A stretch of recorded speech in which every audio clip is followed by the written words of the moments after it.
Bienvenue à tous. Aujourd'hui, nous allons parler de phishing ou hameçonnage, créé de toutes pièces par des cybercriminels dans le but de tromper leurs destinataires. Les mails d'hameçonnage imitent les mails reçus quotidiennement de vos fournisseurs d'accès Internet ou fournisseurs d'électricité, compagnie des eaux, gouvernement par exemple.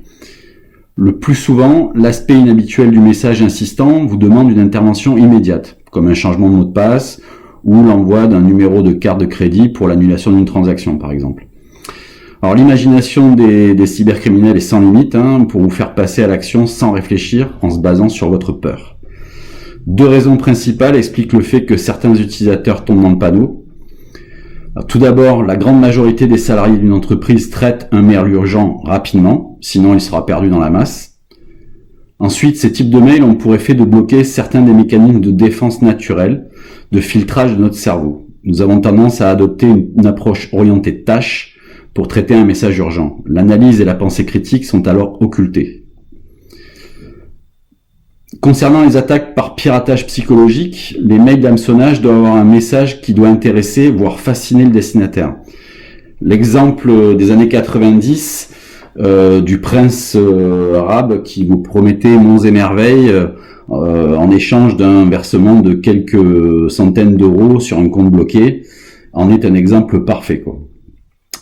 Cette escroquerie, ainsi que toutes les autres qui ont suivi, faisait appel à l'émotivité et l'appât du gain de la personne qui recevait ce message. Dans un premier temps, elle joue sur le désir le plus profond de la victime, dans ce cas le souhait de s'enrichir, et dans un second temps, elle exploite l'instinct naturel qui est celui d'aider son prochain. Cette combinaison a suffi pour convaincre de nombreuses personnes à tomber dans le piège. Pour d'autres, même si le mail reçu provient d'une source inconnue, le message va avoir un impact sur leur sens émotionnel. Les destinataires risquent donc de cliquer et de compromettre ainsi l'activité de leur entreprise, même si les escroqueries semblent peu dangereuses au premier coup d'œil. Ainsi, une réelle stratégie de contenu est conçue pour jouer sur le mécanisme cognitif des destinataires. Des déclencheurs de motivation sont toujours mis en œuvre dans les mails d'hameçonnage. L'être humain reste vulnérable aux attaques lorsque son désir ou son instinct le pousse à croire une histoire, au point de déjouer sa prudence. Alors comment éviter d'en être victime ? Alors, en fait, pour lutter contre les cyberattaques, l'information et l'implication des utilisateurs est primordiale. C'est vraiment le maillon principal de la chaîne de transmission de ce type d'attaque. Si le destinataire est capable de reconnaître un email frauduleux, ses informations personnelles ou professionnelles seront protégées. Plus facile à dire qu'à faire, surtout que les pirates envoient ces messages depuis des adresses copycat qui ressemblent à celles d'expéditeurs connus comme Google Docs, administrateur système, service DRH, PDG même, voire un ami. Compte tenu de cela, il est essentiel de s'informer et de prendre du recul, d'évaluer le message et de repérer les indices qui montrent que ce mail est trompeur.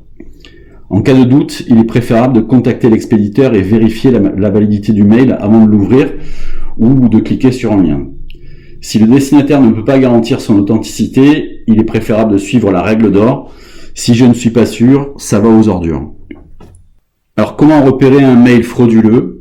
C'est ce que nous allons voir sur cette copie d'écran d'un mail de phishing basé sur une communication OVH. Alors le premier point, c'est on voit tout de suite que c'est un mail qui est censé venir de l'hébergeur OVH. Or on peut voir que le logo est inversé dans l'entête du mail. L'autre point primordial à vérifier avant de valider l'intégrité d'un message, c'est l'adresse de l'expéditeur. Ici on voit que l'adresse de l'expéditeur elle est plus bizarre et ne vient absolument pas de OVH. Alors il est important de noter que sur certains logiciels de messagerie, vous êtes obligé de passer la souris sur l'adresse de l'expéditeur pour voir apparaître la véritable adresse de l'expéditeur. Et si ça concorde pas, bien entendu, il s'agit d'un email frauduleux. Le point 3, on peut le voir ici, c'est l'adresse de réponse qui a été grossièrement truquée. Donc c'est email@ov-h.net. Donc le diable se cache dans les détails et on voit ici que c'est difficile de repérer cette approximation si on n'est pas très vigilant. Le point 4, et c'est un point commun à beaucoup d'emails de phishing, c'est un texte qui a été mal traduit, dans lequel on retrouve des fautes d'orthographe, ou la syntaxe des phrases est carrément très maladroite, quoi. Et le point 5, si vous passez votre souris sur un lien qui est embarqué dans un message de phishing, vous verrez qu'en fait l'adresse de destination ne correspond pas du tout au nom de domaine utilisé par OVH ici en l'occurrence. Nous espérons que ce contenu vous sera utile et encore merci d'être passé sur notre page YouTube.